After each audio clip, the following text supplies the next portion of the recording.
ஹரி ஓம். ஜெய் சீதாராம். ராதே கிருஷ்ணா. அன்பு நண்பர்களே, உங்கள் அனைவரையும் எனது தெய்வீக பயணம் யூடியூப் சேனல் சார்பாக அன்புடன் அழைக்கின்றேன். நாம் தற்போது ஆந்திராவில் உள்ள திருக்கோயில்களை ஒவ்வொன்றாக தரிசனம் செய்து வருகின்றோம். அந்த வகையில் இப்போது ஒரு அற்புதமான ஒரு ஸ்தலத்தினைத்தான் நாம் காண இருக்கின்றோம். ராஜமுந்திரியிலிருந்து 40 கிலோமீட்டர் தொலைவிலும், காக்கிநாடாவிலிருந்து 74 கிலோமீட்டர் தொலைவிலும், அமலாபுரத்திலிருந்து 34 கிலோமீட்டர் தொலைவிலும், கோதாவரி நதியின் துணை நதிகளான வசிஷ்டா மற்றும் கௌதமி நதிகளுக்கு இடையே ரயாலி என்ற ஸ்தலம் அமைந்திருக்கின்றது. இங்கே புகழ்பெற்ற ஜெகன்மோகினி கேசவ சுவாமி கோயில் உள்ள ஸ்தலமாகும். அதன் முன் மற்றும் பின்பக்கங்களில் மகாவிஷ்ணு மற்றும் மோகினியை சித்தரிக்கும் கருங்கல்லால் செய்யப்பட்ட நேர்த்தியான சிலை சிற்பத்திரையின் உண்மையான அற்புதமாகும். சில ஸ்தல புராணம் என்ன கூறுகின்றது என்றால், பாகவத புராணத்தின்படி தேவதைகளும் ராட்சசர்களும் புனித அமிர்தத்தை பகிர்ந்து கொள்வதில் சண்டையிட்டுக் கொண்டிருந்த போது ஸ்ரீ மகாவிஷ்ணு மோகினி வேடத்தில் தேவதைகளை காப்பாற்ற வந்தார். மேலும் புனித அமிர்தத்தை சமமாக விநியோகிப்பதாக உறுதியளித்துக் கொண்டு 2 போட்டி குழுக்களிடையே சமாதானப்படுத்தினார். தேவதாக்கள் மற்றும் ராட்சசர்களுக்கு ஆனால் உலகளாவிய அமைதி மற்றும் முனிவர்களுடன் நலன் கருதி புனித மற்றும் தெய்வீக அமிர்தம் தேவதாக்களுக்கு மட்டுமே விநியோகிக்கப்பட்டது. அதன் பின்னர் மோகினி மறைந்து விட்டது. மோகினியின் மிகவும் கவர்ச்சிகரமான அழகை கண்ட சிவபெருமான் அவரிடம் கவர்ந்தார். அவர் தனது துணை பார்வதி தேவியின் பிரசன்னத்திற்காக அவளை சிறிது நேரம் துரத்தினார். அதற்கு பிறகு மோகினியின் ஜடையிலிருந்து ஒரு மலர் கீழே விழுந்தது. அதை சிவபெருமான் பார்த்தார். பின்னர் அவர் ஆச்சரியமாக அந்த மோகினி வடிவில் ஸ்ரீ மகாவிஷ்ணுவை அங்கே கண்டார். அவர் தனது நடத்தைக்கு வெட்கப்பட்டார். மோகினியின் ஜடையில் இருந்து மலர் உதிர்ந்த இடத்திற்கு ரியாலி என்று பெயரிடப்பட்டது. ரியாலி என்றால் வீழ்ச்சி என்பதன் தெலுங்கு அர்த்தமாகும். மேற்கூறிய காரணத்தால் ரியாலி என்று அழைக்கப்படும் இந்த இடம் சிவபெருமானின் மேலானது மற்றும் ஸ்ரீ மகாவிஷ்ணுவின் பின்புறம் மோகினி வடிவத்துடன் பிரம்மா தனது கமண்டலத்தால் ஸ்ரீரங்கத்தை பிரதிஷ்டை செய்தார். இங்கே உள்ள கருவறையில் நாம் பணம் செலுத்தி உள்ளே சென்று தரிசிக்க முடியும். 5 அடி உயரமும் 3 அடி அகலமும் கொண்ட சாலக்கிராம கல்லில் உருவாக இந்த அர்ச்சாவதார மூர்த்தி முன்புறத்தில் மகாவிஷ்ணுவாகவும் பின்புறத்தில் மோகினி வடிவமாகவும் காட்சியளிப்பது ஒரு அதிசயமாகும். 11ஆம் நூற்றாண்டில் இந்த கிராமம் காட்டுவனத்தில் ஒரு பகுதியாக இருந்தது மற்றும் இதன் பகுதிகள் சோழ ராஜாக்களின் ஆட்சியின் கீழ் இருந்தது. அன்றைய காலத்தில் இப்பகுதிகளை ஆண்ட ஸ்ரீராஜா விக்ரமதேவர் வேட்டையாடுவதற்காக இந்த பகுதிக்கு வந்தார். காட்டு விலங்குகளை வேட்டையாடி கலைத்து போய் ஒரு பெரிய பொன்னா மரத்தின் நிழலில் ஓய்வெடுத்து ஆழ்ந்த உறக்கத்தில் வீழ்ந்து கனவு கண்டார். ஸ்ரீ மகாவிஷ்ணு அவரது கனவில் தோன்றி தனது சன்னதி இந்த பகுதியில் நிலத்தடியில் இருப்பதாக தெரிவித்து ராஜா மரத்தால் செய்யப்பட்ட தேரை அப்பகுதியில் இழுக்குமாறும் தேரின் ஆணி விழுந்த இடத்தில் சன்னதியை காணலாம் என்றும் கூறி மறைந்தார். அந்த இடத்தின் கீழ் நிலத்தில் ராஜா அதன்படி செய்து தேரின் ஆணி விழுந்த நிலத்தை தோண்டி எடுத்தது ராஜாவின் கனவை நனவாகும் சிலை கிடைத்தது. அவர் 11ஆம் நூற்றாண்டில் இந்த சிறிய கோயிலை கட்டினார் மற்றும் அவரது ஆட்சியின் போது வழிபாட்டிற்கும் ஏற்பாடு செய்தார். 1936ஆம் ஆண்டு படிப்படியாக பிரகாரங்கள் உருவாக்கப்பட்டன. தாதா நாம சம்பத்சராவினால் இது புதுப்பிக்கப்பட்டது. ஸ்ரீ ஜெகன்மோகினி கேசவ சுவாமி வாரு சன்னதி 5 அடி உயரமும் 3 அடி அகலமும் கொண்ட சாலகிராம ஏகசிலையாகும். சாலகிராமம் என்பது ஸ்ரீ மகாவிஷ்ணுவின் வடிவம். முன்பக்கத்தில் ஸ்ரீ மகாவிஷ்ணு, ஸ்ரீ கேசவ சுவாமியின் சிலை மற்றும் பின்புறம் ஜெகன்மோகினி.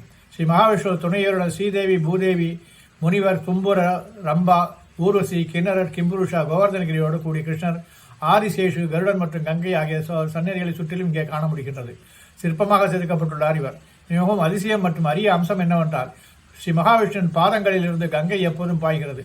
ஆகாச கங்கையின் தோற்றம் இந்த உண்மையை இங்கே காணலாம். கோயிலின் மிக அற்புதமான கட்டிடக்கலை அழகும் சுவாமியின் வருவின் பாதங்களில் இருந்து கங்கை பாய்வது உண்மையில் தனித்துவமான அம்சங்களாகும். மேலும் சன்னதி மிகவும் புனிதமானது. சிலையின் கட்டிடக்கலை அழகை வார்த்தைகளால் விவரிக்க முடியாது. மேலும் இது 11ஆம் நூற்றாண்டைச் சேர்ந்தது என்றாலும் இது புதிய சிலை என்று முன்வைத்திருக்கிறது. சுயம்பு என்ற இந்த ஆலயம் நாட்டின் பல பகுதிகளில் உள்ள கோயிலுக்கு வருகை தரும் மக்கள் இந்த ஆலயம் மனிதனால் உருவாக்கப்பட்டதல்ல, ஆனால் தேவதாக்கள் மற்றும் தரிசனத்தால் உருவாக்கப்பட்டதாகும் என்று நம்புகிறார்கள். சுவாமிவார் உண்மையான கடவுள் என்பதை இது உணர்த்துகின்றது. ஜெகன்மோகினி கேசவ சுவாமி கல்யாண சைத்திர கதா நவமி முதல் பௌர்ணமி வரை நடத்தப்படும். விசாக கதா ஏகாதசி முதல் பௌர்ணமி வரை ஸ்ரீ ராம சத்யநாராயண சுவாமி கல்யாணம் நடைபெறும். ஸ்ரீ வேணுகோபால சுவாமி கல்யாணம் ஜேஷ்டா ஏகாதசி முதல் பௌர்ணமி வரை நடத்தப்படும். சிரவண பகுல அஷ்டமி ஸ்ரீ கிருஷ்ணாஷ்டமி முதல் அஷ்டமி வரை நடைபெறும். கார்த்தியாக துவாதசி ஷீராதி துவாதசி என்று அழைக்கப்படுகிறது. தேவி நவராத்திரங்கள் இங்கே நடைபெறுகிறது. முக்கோடி ஏகாதசி, பீஷ்ம ஏகாதசி ஆகிய இங்கே நடைபெறுகின்றது. இங்கே தொடர்பு கொள்ள வேண்டியது செயல் அலுவலர் ஸ்ரீ ஜெகன்மோகினி கேசவ கோபால சுவாமி கோயில், சமல்கோட்டா, கிழக்கு கோதாவரி மாவட்டம் என்ற நபரை தொடர்பு கொண்டு நீங்கள் இங்கே தங்கும் அறைகளும் உள்ளன. 8 அறைகள் கொண்ட ஒரு சவுல்ட்ரி இருக்கின்றது. கெஸ்ட் ஹவுஸ் 2 ஃபர்னிச்சர் இல்லாத உடைகள் கொண்ட இங்கே இருக்கின்றது என்று நீங்கள் தொடர்பு கொண்டு நீங்கள் மேலும் பயனடைவீர்களாக. நன்றி, வணக்கம்.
திருக்கோயில் தரிசனம் செய்த உங்கள் ஆன்மீக நண்பர்கள் அனைவருக்கும் எனது நன்றி.